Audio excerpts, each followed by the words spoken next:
Greetings, royal lovers. Don't forget to hit that subscribe button and show some love for royalty. I am your host, Zane. Today we're diving into a topic that's a bit different from our usual fare, the royal real estate game. Specifically, we're looking at King Charles's plans for the Royal Lodge and the history of Frogmore Cottage. Now, you might remember that last year, King Charles evicted the Sussex family from Frogmore Cottage. The reason given? It was wrong for such prime real estate to be sitting there, unoccupied for months at a time, when it could be rented out for profit. But here's the catch. Frogmore is positioned in a certain security zone on the Windsor estate, which means it can't just be rented out to anyone. And so, despite the Sussex's eviction, Frogmore has just been sitting there empty. But now it seems Charles has a new plan in mind. He's trying to convince Andrew to vacate Royal Lodge and move into Frogmore. But what happens once Andrew leaves the Royal Lodge? Well, there's been a lot of speculation. Many thought that Prince William would move into the much grander property, but palace sources tell us something different. It seems Charles actually wants to rent out Royal Lodge. Yes, you heard that right. King Charles wants to rent out the Royal Lodge home for a cool £1 million a year once Prince Andrew finally leaves. The idea? To generate commercial revenue from the mansion, but there's a snag. Andrew is refusing to budge, and he's relying on his cast-iron lease. The plot thickens, doesn't it? It's a game of chess, but with mansions instead of pawns. So, what's the next chapter in this royal real estate saga? Let's find out. So, what's the king's plan? Let's dive into it. King Charles has been eyeing Royal Lodge, currently occupied by his brother Prince Andrew. He doesn't just want to reclaim it for the family, but he has a grand scheme to turn it into a lucrative investment. The idea is to lease out this grand mansion once Prince Andrew departs. It's a bold move, but it makes sense. Picture this, a sprawling estate with an illustrious royal history up for rent. The potential financial benefits are hard to ignore.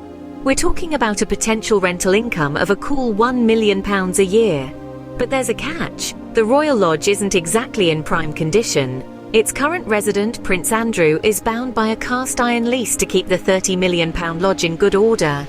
But the mansion has seen better days and is in dire need of renovation. That's where the Crown Estates come into play. They could undertake the much-needed repairs and renovations.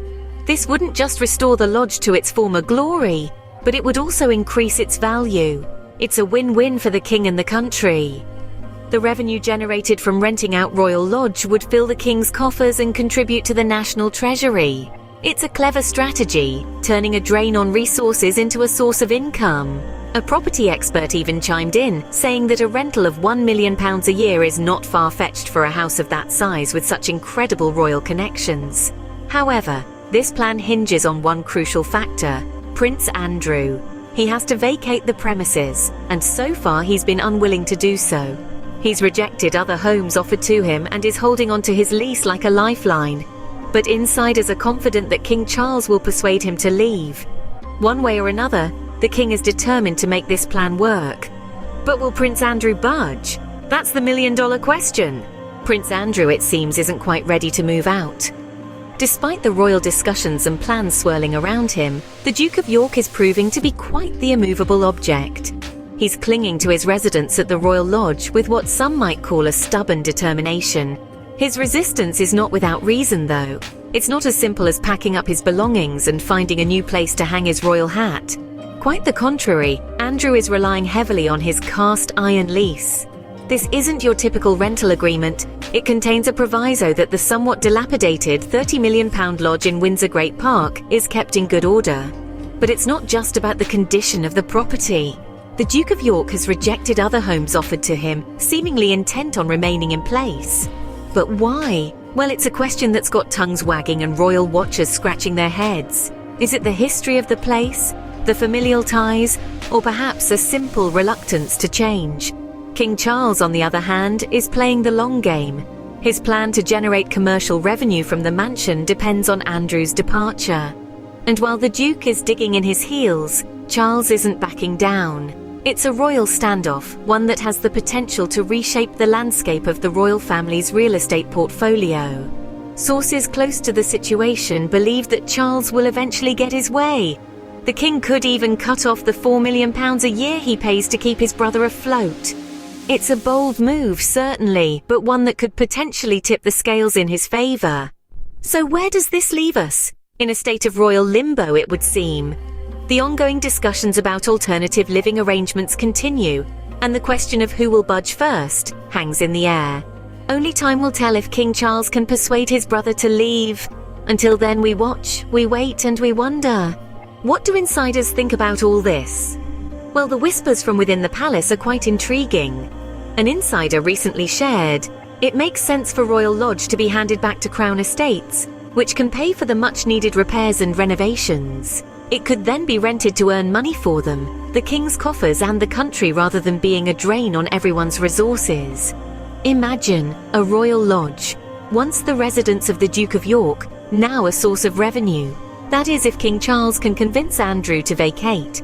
The inside scoop suggests that King Charles might even consider cutting the £4 million he annually spends to keep Andrew afloat, which could serve as a persuasive nudge.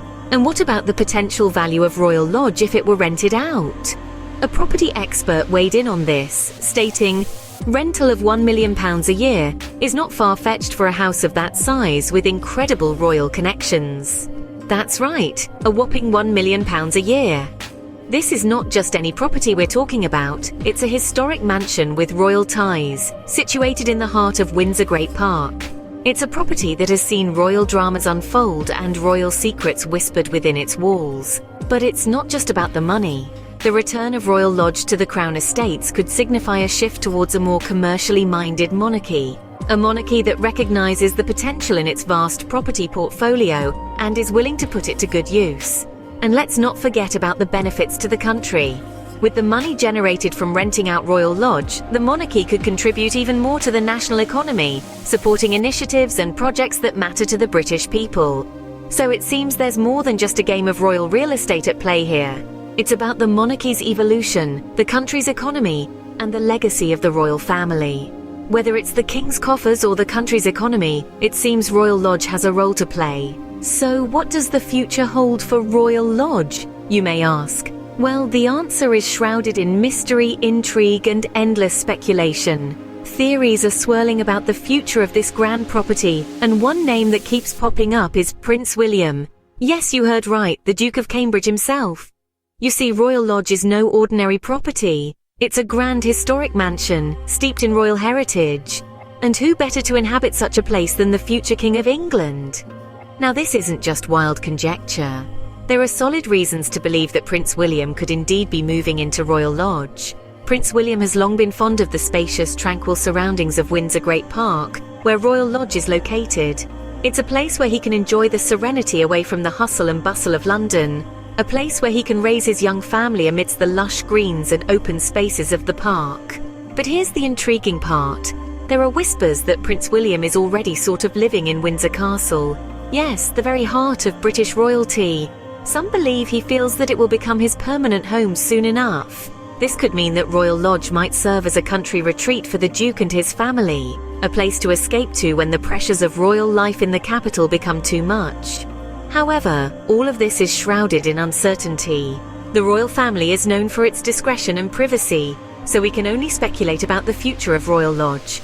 But one thing is certain, the property is too valuable, too steeped in history to be left unoccupied or worse, rented out to a non-royal tenant.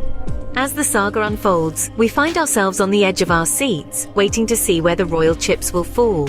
Will Prince William move into Royal Lodge? Or is Windsor Castle his ultimate destination? Only time will reveal the true fate of Royal Lodge and its royal residents. That, dear royal lovers, is the story of King Charles's grand plans for Royal Lodge. We've journeyed from eviction plans to royal renovations and potential new homes for our royal family members. It's a tale of strategy, stubbornness, and the pursuit of revenue. As this intriguing royal real estate game unfolds, we'll keep you updated. Remember, your loyalty helps keep these stories alive. Thank you everyone for watching the video. Remember to leave a comment. Thank you. I am your loyal host, Zane.